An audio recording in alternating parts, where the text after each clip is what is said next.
My dear students, Bihar paramedical और paramedical matric की विशेष तैयारी के लिए अभी सब्सक्राइब कर लीजिए पीपीआई ट्यूटोरियल के यूट्यूब चैनल को। और डेली लाइव क्लासेस के पीडीएफ नोट्स और टाइम शेड्यूल जानने के लिए टेलीग्राम चैनल ज्वाइन कर लीजिए जिसका नाम है पीपीआई ट्यूटोरियल। सर्च करके भी या डिस्क्रिप्शन बॉक्स में लिंक है, उससे भी ज्वाइन कर सकते हैं। और अगर आपको और विशेष तैयारी करनी है, बेसिक से हार्ड सारे सब्जेक्ट्स को पढ़ना है, सो आप हमारे पेड कोर्स का सब्सक्रिप्शन भी ले सकते हैं। उसके लिए आपको कॉन्टैक्ट नंबर वीडियो में दे दी जाएगी, हमें व्हाट्सएप कीजिए, आपको फिर सब्सक्रिप्शन के सारा डिटेल्स मिल जाएगा। सो आपका वेलकम है। चलिए अब इस क्लास को शुरू करते हैं। So hello my dear students, आज की इस क्लास में हम लोग करने जा रहे हैं आपका बिहार पैरामेडिकल का 2008 का जीके क्वेश्चंस प्रीवियस ईयर्स। ठीक है, सो इसमें पूरा वीवीआई क्वेश्चंस जो भी आपके प्रीवियस ईयर से आए थे हम लोग पूरा देखेंगे। तो समय ना गवाते चलिए अपनी इस क्लास को शुरू करते हैं। सो पहला क्वेश्चन आप स्क्रीन पे देख सकते हो कि आपसे पूछा गया है कि this singer has been awarded the Pulitzer in 2008। इस गायक को 2008 में अवैतनिक पुलित्जर पुरस्कार से सम्मानित किया गया था।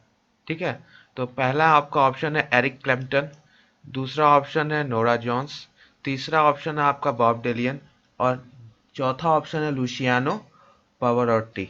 तो आपको बताना है पावारोटी में से कौन सा आपका चारों ऑप्शंस में से कौन सा सही होगा। एरिक, नोरा, बॉब या लुसियानो किसे मिला था। तो सबसे पहले आपको मैं पेड कोर्स में जो बच्चे सब्सक्रिप्शन ले रखे हैं उनको पता है कि यहाँ पे आपको हर चीज़ स्मार्ट वे से करना सिखाया जाता है। ठीक है, स्मार्ट वर्क। तो आपको यहाँ पर मैं एक चीज़ बता देता हूँ, क्योंकि ये 2008 का प्रश्न है। ठीक है, तो आपका ये करंट अफेयर्स 2008 का था। ठीक है, तो ये क्वेश्चंस को आप छोड़ सकते हो। ठीक है, इस क्वेश्चंस को आप छोड़ सकते हो। ठीक, लेकिन बहुत सारे ऐसे बच्चे होंगे जो बोलेंगे सर ये क्वेश्चन क्यों छोड़ना है सर, क्योंकि ये 2008 का है ना, अब नहीं पूछेगा। ठीक है, तो इसको आप नेगलेक्ट कर देना। और मैंने 2006 और 7 में भी यही कहा कि बहुत सारे आपको करंट अफेयर्स ऐसे मिलेंगे जो हमें नहीं करना है। ठीक है, तो ये छोड़ने वाला चीज़ है। लेकिन फिर भी आपको आंसर मैं बता देता हूँ, इसका ऑप्शन सी होगा बॉब डेलियन। ठीक है, बॉब डेलियन को दिया गया था। ठीक है, क्योंकि बहुत सारे यहाँ बच्चे जो हैं बहुत महान महान, वो बोलेंगे सर ये क्वेश्चन छोड़वा दिए। ठीक है, तो ये यहाँ कुछ छोड़ा नहीं जाता है। ठीक है, तो ये आपका सी ऑप्शन होगा। ठीक है, तो बॉब डेलियन। ठीक है, कर लीजिए, आपके पास एक्स्ट्रा टाइम है और एक्स्ट्रा दिमाग में स्पेस है तो स्टोर कर लीजिए इसे। लेकिन मेरे लिए ये क्वेश्चंस इनवैलिड है, ये आपको नहीं करना है। तो मेरे सारे पेड कोर्स वाले बच्चे इसे नहीं करेंगे। ठीक है, और जो बात मेरी मानते हैं वो भी नहीं करिएगा। ठीक है, अगर आपको करना है तो इस पे हम लोग 2020 का या 2021 का हम लोग अवार्ड किसे मिला ये कर सकते हैं। तो ये होमवर्क है। ठीक है, 2020-21 में किसे मिला था, सिंगर, किस सिंगर को मिला था। ठीक है, तो ये मेरे तरफ से होमवर्क है आपको। ठीक है, बात समझ में आ रही सभी को। तो क्या पकड़ना है क्या छोड़ना है यही आपको सिखाया जाता है यहाँ पे। ठीक है, क्या इंपॉर्टेंट चीज़ों को पकड़ना है और कौन से आपको इररेलेवेंट चीज़ को छोड़ देना है, यही खासियत है आपकी इस पीपीआई की। And you all my PPI soldiers, तो ये हमारी पीपीआई आर्मी है। ठीक है, और आपका नेक्स्ट बैटल 2022 का है पैरामेडिकल का एग्जाम। ठीक है, आगे क्वेश्चन पर चले। My PPI soldiers, are you ready? Type कर दीजिए यस। ठीक है, आगे बढ़ा जाए। चलिए नेक्स्ट क्वेश्चन पे चलते हैं। क्वेश्चन नंबर 2 बहुत अच्छा क्वेश्चन है, वीवीआई कर लीजिएगा इसे। He was popularly known as Punjab Kesari. ठीक है, वह पंजाब केसरी के नाम से विख्यात थे, मतलब बहुत प्रचलित थे। कौन थे? कैरियो, लाला लाजपत राय। ठीक है, ऑप्शन ऊपर नीचे हो गया। राजा मोहन रॉय और भगत सिंह, इंग्लिश में ऊपर नीचे रहता है। ठीक है, कैरियो, लाला लाजपत राय, राजा राम मोहन रॉय या भगत सिंह, किसे हम लोग पंजाब केसरी के नाम से जानते हैं या कहा जाता है, बता दीजिए। पंजाब केसरी किसे कहा जाता है? जल्दी ये ऑप्शंस में डालिए, लाइव चैट में डालिए। और इसके बाद सबसे रिक्वेस्ट है कि सभी इसे लाइक कर दीजिए। ठीक है, बहुत मेहनत लगती है आप लोग के लिए क्लास बनाने में, क्लास रिकॉर्ड करने में, फिर आपके लिए पीपीटीज बनाने में, तो आपको एक लाइक कर देना है बस। ठीक है, क्लास के बाद आपको कैसा लगा क्लास, उसका फीडबैक भी। ठीक है, ये चीज़ों के लिए बार बार मुझे रिपीट करना सही नहीं लगता, तो ये आप खुद से ही कर दीजिएगा। ठीक है, ठीक है, जल्दी बता दीजिए। चलिए, लाला लाजपत राय, ठीक है। किसे हम लोग कहते हैं? करेक्ट आंसर क्या है आपका? सी। इंग्लिश में आपका हो जाएगा बी, ठीक है। क्या है ना? लाला लाजपत राय, ठीक है। ओके। क्या थे ये? एक एक्टिविस्ट थे। क्या थे? इंडियन इंडिपेंडेंस के एक्टिविस्ट थे, ठीक है। इंडियन स्वतंत्रता सेनानी भी कह सकते हैं, एक्टिविस्ट थे, एक्टिविस्ट, ठीक है। और हमारे जो इंडिपेंडेंस मूवमेंट में इन्होंने बहुत योगदान दिया था, ठीक है। तो इसलिए इन्हें पंजाब केसरी के नाम से जाना जाता है, ठीक है। इसलिए इन्हें पंजाब केसरी के नाम से जाना जाता है, ठीक। और ये कब की बात है? ये 28 की बात है, 1928, क्योंकि इनका मृत्यु 1928 का बात हुआ, सब पहले का, ठीक है। तो ये आपका बहुत पुरानी बात है, ठीक है। बात समझ में आ रही सभी को? नेक्स्ट क्वेश्चन पे चले। तो ये सब कॉमन टर्म्स आपको याद रखना। पंजाब केसरी बोलते ही आपको लाला लाजपत राय का फुल नेम आ जाना चाहिए, ठीक है। डेट ऑफ बर्थ मत याद कीजिएगा, इंपॉर्टेंट नहीं है, ठीक है। थर्ड क्वेश्चन पे चले। Alzheimer disease affect this organ. अब देखिए, यहाँ जो बायोलॉजी वाले बच्चे होंगे, यानी बायो स्ट्रीम से जो होंगे 12th में, +2 में जिनका बायो था, उनके लिए बहुत ही आसान क्वेश्चन है। अल्जाइमर रोग इस अंग पर प्रभाव डालता है: मस्तिष्क, किडनी, आपका लीवर या हार्ट, जिगर या आपका दिल, हृदय, कहाँ पे आपका प्रभाव डालता है? तो अल्जाइमर डिजीज जो होता है आपका, अल्जाइमर्स डिजीज जो होता है आपका, ये आपका मस्तिष्क पे डालता है, यानी आपका ब्रेन। इससे क्या होता है? इस डिजीज में आप चीजों को भूल जाते हो, अल्जाइमर्स, ठीक है। अल्जाइमर्स, ठीक है। तो अल्जाइमर्स आपका ये डिजीज हो गया। तो बायोलॉजी वालों के लिए तो ये बहुत ही आसान क्वेश्चंस हो जाता है, ठीक है। मेमोरी आपका ये खराब कर देता है, ठीक है। तो ये ब्रेन सेल्स, यानी ब्रेन्स के जो सेल्स होते हैं उसको इफेक्ट करता है। तो ये मस्तिष्क, यानी ऑप्शन नंबर ए हो गया आपका, ठीक है। तो ये आपका हो गया, ठीक है। तो ये था आपका इजी क्वेश्चन, और बायो वाले तो इसे कर ही लेंगे। तो ये आपका 5 नंबर्स बायो वालों को फ्री में मिल जाएगा, है कि नहीं? चलिए, यस टाइप कर दीजिए सभी, आगे बढ़ा जाए नेक्स्ट क्वेश्चन के ऊपर। चलिए, क्वेश्चन नंबर 4 पे चलते हैं। ये आपका बहुत अच्छा क्वेश्चन है और बहुत अच्छा नोवेल है। The author of the novel the alchemist. ये जो आपका उपन्यास है द अल्केमिस्ट के लेखक कौन से हैं? रस्किन बॉन्ड, रिचर्ड्स बेक, आपका पॉली एलो, ठीक है, या आपका हैपरली? बता दीजिए, बता दीजिए। इसका अल्केमिस्ट जो आपका नोवेल है, बहुत ही अच्छा नोवेल है, ठीक है। द अल्केमिस्ट एक नोवेल है, ठीक है। और ये बहुत ही प्रचलित नोवेल है, ठीक है, ठीक है। तो आपको ये रीड करना चाहिए, ठीक है। स्टोरी बहुत अच्छा है, बहुत से आपको स्टूडेंट्स इसे पढ़ते हैं, ठीक है। बहुत से आप लोगों ने पढ़ा भी होगा। मुझे भी इसे पढ़ना है, क्योंकि मेरे दोस्त ने भी रिकमेंड किया कि इसे एक बार पढ़ के देखना। तो अभी तो समय नहीं मिल पाता, आप ही लोग के काम में व्यस्त रहता हूँ, फिर अपना स्टडीज़ में। लेकिन समय निकाल के नॉवेल्स भी पढ़ना अच्छी बात होती है। तो इसे पढ़ना है, ये भी मेरे विश लिस्ट में कि इसे पढ़ना है, ठीक है। तो ऑप्शन सी हो जाए आपको, ठीक है। पॉलो को एल हो, ठीक है। तो आपका ये सी ऑप्शन करेक्ट हो गया, ठीक है। और ये आपका बहुत पुराना है, 1988 का है, पब्लिश हुआ था। और पोर्चुगीज़ में आपका, ये पोर्चुगीज़ लैंग्वेज में आपका हुआ था। पोर्तुगीज़ भी बोलते हैं, पोर्चुगीज़ भी बोलते हैं इसे। पोर्चुगीज़ लैंग्वेज में आपका हुआ था। अब तो ये बेस्ट सेलर में आता है, क्योंकि अच्छा खासा इसे लोग पढ़ते हैं। तो आप लोग भी एक बार पढ़ के देखिएगा अगर टाइम रहे तो, ठीक है। ऑप्शन सी।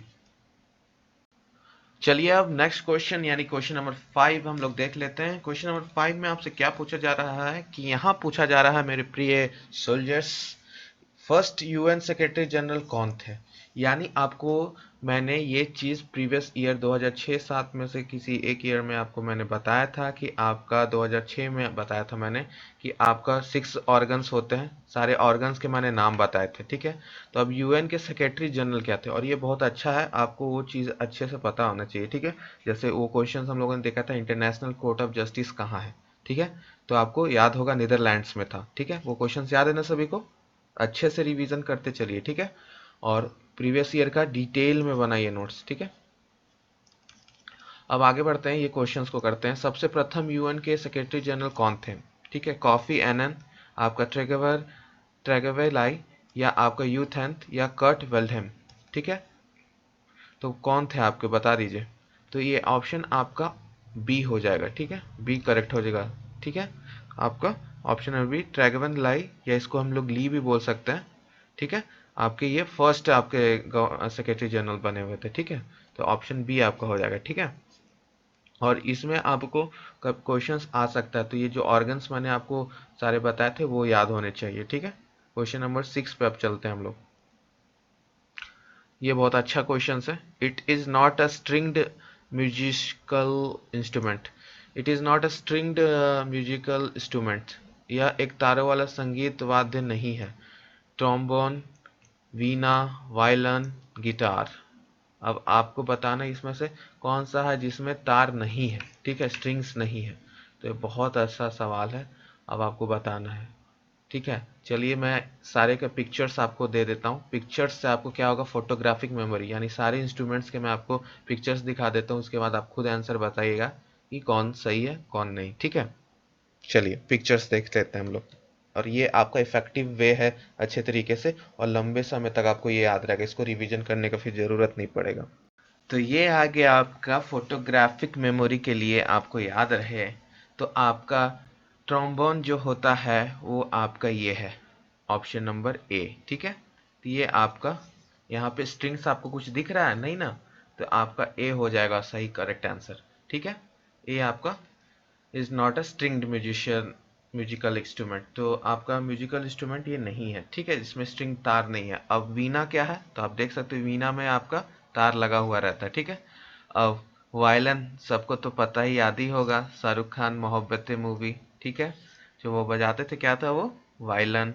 और गिटार का तो किसी को इमेज देखने का जरूरत नहीं है, सभी को पता होगा, आजकल हर जगह गिटार, हर मूवी में गिटार यूज होता है। तो ये था आपका फोटोग्राफिक मेमोरी के लिए, अब आपको हमेशा याद रहेगा, ठीक है। तो ये था आपका क्वेश्चन नंबर 6। चलिए अब क्वेश्चन नंबर 7 की ओर चलते हैं, ठीक है। Where is the head office of Interpol, यानी इंटरपोल का हेड ऑफिस क्या है, यानी मुख्यालय कहाँ, आपका मुख्य कार्यालय या कहाँ पे है? France, UK, Germany, United states of America, कहाँ पे बता दीजिए, जल्दी बता दीजिए कहाँ पे है माय डियर लवली स्टूडेंट्स, कहाँ पे आपका इंटरपोल का हेडक्वार्टर्स वगैरह आपको याद करना बहुत ज़रूरी है, और सभी का हेडक्वार्टर्स आपको याद होना चाहिए, ठीक है। तो होमवर्क अभी मैं दूंगा आपको, ठीक है। चलिए, हेडक्वार्टर इसका फ्रांस में, ठीक है, ऑप्शन नंबर ए। यूनेस्को का आपको हेडक्वार्टर बताना है, यूनेस्को, ठीक है। फिर WHO, ठीक है। ये सब अभी, क्योंकि ये सब अभी यूज हो रहा है, ठीक है, वर्ल्ड हेल्थ ऑर्गेनाइजेशन कोरोना की वजह से बहुत सुर्खियों में, तो ये सब का आपको यूनिसेफ, ये सब आपको हेडक्वार्टर्स आपको पता होने चाहिए, तो ये होमवर्क है, ठीक है, होमवर्क है, आपको हेडक्वार्टर्स पता होनी चाहिए, ठीक है। ये था आपका क्वेश्चन नंबर 7, ठीक है। यहाँ से हमें यह शिक्षा प्राप्त होती है कि हेडक्वार्टर्स हमें पता होना चाहिए, हेड ऑफिस, हेडक्वार्टर्स, ठीक है, मुख्यालय सबका कहाँ पे है, ठीक है। ये सब आपको इम्पोर्टेंट है, ठीक है। FBI का भी वो देख लीजिएगा, CBI का भी देख लीजिएगा मुख्यालय कहाँ है, ठीक है। तो ये आपका हो गया, ठीक है। नेक्स्ट क्वेश्चन पे चलें, बात समझ में आ गई सभी को, आगे बढ़ा जाए। चलिए क्वेश्चन नंबर 8 पे, बहुत ही अच्छा क्वेश्चन है, पता होना चाहिए सभी को। The caves of Ajanta are located at, Ajanta की गुफाएं कहाँ पे स्थित हैं? दिल्ली, यूपी, बिहार, महाराष्ट्र। बहुत ही आसान क्वेश्चन है और सभी को पता होगा, आई नो। जल्दी से कमेंट्स में कर दीजिए, अजंता का केव कहाँ है आपका? यस, महाराष्ट्र में, ठीक है, महाराष्ट्र, ऑप्शन नंबर डी, ठीक है। कहाँ पे है आपका अजंता केव्स? महाराष्ट्र में, ठीक है, ठीक है, बात समझ में आ गई। चलिए नेक्स्ट क्वेश्चन पे चलते हैं। यहाँ पे एलोरा केव्स पूछ देंगे तो ALLORA, एलोरा केव्स, ये बता दीजिए। तो आगे बढ़ने से पहले एलोरा की गुफाएं कहाँ है? सो क्वेश्चन नंबर 9 पे हम लोग आ चुके हैं। आपका क्वेश्चंस करने से पहले जो बच्चे अभी तक हमारा सब्सक्रिप्शन नहीं लिए हैं, पेड कोर्स नहीं लिए हैं, ज्वाइन कर लीजिए, ठीक है। अपना कीमती समय नहीं व्यर्थ कीजिए, आराम से बेसिक से अच्छे से पढ़िए सारा सब्जेक्ट्स, ठीक है। सो आपको स्क्रीन पे नंबर दिख रहा होगा, तो ज्वाइन करने के लिए आप हमें व्हाट्सअप कीजिए, ठीक है। आपको फिर सारे डिटेल्स और आपको कैसे ज्वाइन करना है सब आपको समझा दिया जाएगा, ठीक है। सो आगे बढ़ते हैं, अपना क्वेश्चन नंबर 9 को हम लोग देखते हैं, ठीक है। Famous literacy character Alice is created by, अब देख लीजिए माय डियर लवली स्टूडेंट्स, यहाँ पर आपका एलिस, इंग्लिश वाले आपके जो मैंने प्रीवियस क्वेश्चन सीरीज करा रखा है वहाँ पे ये क्वेश्चंस बहुत बार आ रखा है। क्या था वो? Alice in the wonderland. सभी को याद आ गया होगा, प्रीवियस ईयर क्वेश्चंस मैंने करा रखा है, सभी को याद आया कि नहीं? तो उसमें आपको ये question same to same ditto दिख जाएगा इंग्लिश के क्वेश्चंस में, ठीक है, क्योंकि ये स्टोरी है जिसको आपको क्वेश्चंस पूछा जाता है इंग्लिश, आपका इंग्लिश पेपर में भी, ठीक है। सो ये आपका Alice adventure in the wonderland पे है, जिसके आपके लेखक हैं लुइस कैरल। सबको याद आ गया होगा, जो रिवीजन अच्छे से किए हैं और कर रहे हैं उनको ये क्वेश्चंस यानी 5 मार्क्स सीधा मिल जाएगा। तो आप देख सकते हो कि क्वेश्चंस कितना इंपॉर्टेंट है, ठीक है। प्रीवियस ईयर करना कितना इंपॉर्टेंट है, यहाँ का आपको क्वेश्चंस इंग्लिश में आता है, इंग्लिश का क्वेश्चंस यहाँ पे आता है, तो पूछने का बस तरीका बदल देता है। यहाँ पे आपका साहित्यकार से पूछा है पात्र, वहाँ पे भी आपका ऑथर से पूछता है, ठीक है। तो लेखक आपका जो है बहुत इंपॉर्टेंस रखता है, ठीक है। तो ये आपका स्टोरी बहुत इंपॉर्टेंट है, इसको VVVI कर लीजिएगा, वेरी वेरी वेरी इंपॉर्टेंट, ठीक है। ये आपका स्टोरी भी मैंने आपको उस प्रीवियस ईयर वाले सीरीज में बता रखा है, ठीक है। सो ये स्टोरी आप जानिए, इसमें कैरेक्टर्स और भी हैं वो भी जानना ज़रूरी है, लेकिन यहाँ पर बस मैं आपको इतना ही जानकारी दे रहा हूँ, ठीक है। और जो बच्चे अभी तक टेलीग्राम चैनल नहीं ज्वाइन किए हैं, टेलीग्राम चैनल भी ज्वाइन कर लीजिएगा, PPI ट्यूटोरियल लिख के आप डिस्क्रिप्शन बॉक्स में जाके सर्च करके हमारे टेलीग्राम चैनल पे भी जुड़ सकते हो, वहाँ पर भी आपको लिंक्स मिल जाएगा और टाइम स्केड्यूल क्लासेस का क्लास से पहले ही, ठीक है, कि आज कौन सी क्लास होगी। तो PPI ट्यूटोरियल सर्च कीजिएगा, ठीक है, आपको मिल जाएगा क्लास का लिंक, ठीक है। टेलीग्राम पे जुड़ जाएगा, इंस्टाग्राम भी चाहे और फेसबुक भी चाहो तो आप जुड़ सकते हो, ठीक है। लास्ट क्वेश्चन पे चले। It is called the city of golden gate, ठीक है। यह स्वर्णिम द्वार का शहर है, ठीक है। बता दीजिए, New York, San Francisco, Oxford, Jaipur. City of golden gate, बहुत अच्छा सवाल है। इस टाइप के क्वेश्चंस आपको VVI सीरीज में डाल देना है आपने, ठीक है। सिटी ऑफ गोल्डन गेट के नाम से कौन सा शहर जाना जाता है, बता दीजिए। वो है आपका सैन फ्रांसिस्को, ठीक है, सैन फ्रांसिस्को आपका जाएगा, ठीक है। क्योंकि ये एक ब्रिज है, गोल्डन गेट, ठीक है, एक ब्रिज है, लाल रंग का ब्रिज है। बहुत सी मूवीज आप लोग हॉलीवुड देखते होंगे तो आप देखेंगे लाल रंग का, जैसे मैं ड्रॉ कर रहा हूँ इस प्रकार से आपका ब्रिज है, ठीक है। तो ये ब्रिज है आपका लाल रंग का, ठीक है। ये सस्पेंशन ब्रिज है, यानी आपका तारों पे आपका, ठीक है। ये आपका सैन फ्रांसिस्को में है, ठीक है। तो ये था आज का आपका क्लास, आप लोग को आई होप क्लास समझ में आई होगी। और जो बच्चे इंटरेस्टेड हैं और डिटेल में पढ़ना चाहते हैं, सारे सब्जेक्ट्स को बेसिक से करना चाहते हैं, साइंस हो, मैथ्स हो, इंग्लिश हो, या वो हिंदी हो या जीके, तो आप हमारा पेड कोर्स भी ज्वाइन कर सकते हो और टेलीग्राम चैनल ज्वाइन करना ना भूलिएगा। मिलते हैं नेक्स्ट क्लास में, और कमेंट्स ज़रूर कर दीजिएगा, अपना फीडबैक क्लास का ज़रूर दीजिएगा कमेंट सेक्शंस में, ठीक है। और लाइक करना ना भूलें और शेयर भी कर दीजिएगा, क्लास को अच्छी लगी होगी तो। मिलते हैं नेक्स्ट क्लास में, bye bye and all the best, and keep reading and keep working hard, my PPI soldiers. Bye bye.